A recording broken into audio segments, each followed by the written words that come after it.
Harakati za kupunguza vifo vya mama na mtoto vinajumuisha mchakato kadhaa, mojawapo ikiwa ni vifaa vya uzazi ambavyo vinachukua nafasi muhimu katika kuzuia maambukizi na kuhakikisha usalama wa mama na mtoto.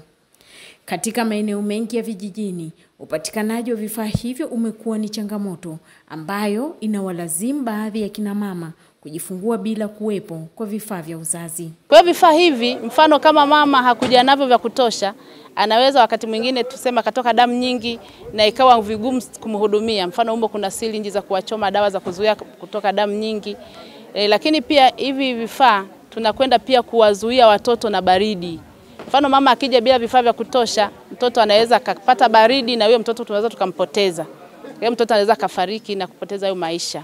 Kwa kutambua hilo, bima ya afya NHIF mkoani Kigoma limetoa msaada wa vifaa vya uzazi kwa vituo vya afya vitatu wilaya Buhigwe ili kusaidia kukabiliana na changamoto hiyo. Pia kuleta sehemu ya mrejesho wetu kwa jamii. Kama tunavyojua, serikali ya Mama Samia Suluhu iko katika mpango wa kuhakikisha kwamba inapunguza vifo au kutokomeza vifo vya kina mama na watoto. Katika kuhakikisha kwamba tunaweka safari yao inakuwa salama na wao wanakwenda kujifungua salama. Huu ni utaratibu ambao tumeufanya kama mfuko na tumefanya kwenye sehemu kubwa. Kwa kikubwa ndio hicho, kuhakikisha kwamba kina mama wanakwenda kujifungua salama na pia watoto wanatoka salama. Hata hivyo, imeleta faraja kwa kina mama wajawazito ambao wanakabiliwa na hali ngumu ya maisha na inawalazimu baadhi yao kufika vituoni kujifungua bila kuwepo kwa vifaa hivyo.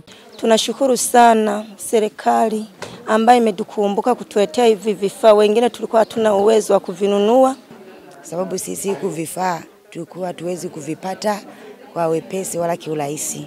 Ilikuwa ni shida sana. Kwa hiyo tunashukuru sana uongozi wa Jamhuri ya Muungano wa Tanzania, ndugu yetu mama yetu Rais Samia Suluhu Hassan kwa kutupa vifaa sahihi vya kujifungulia.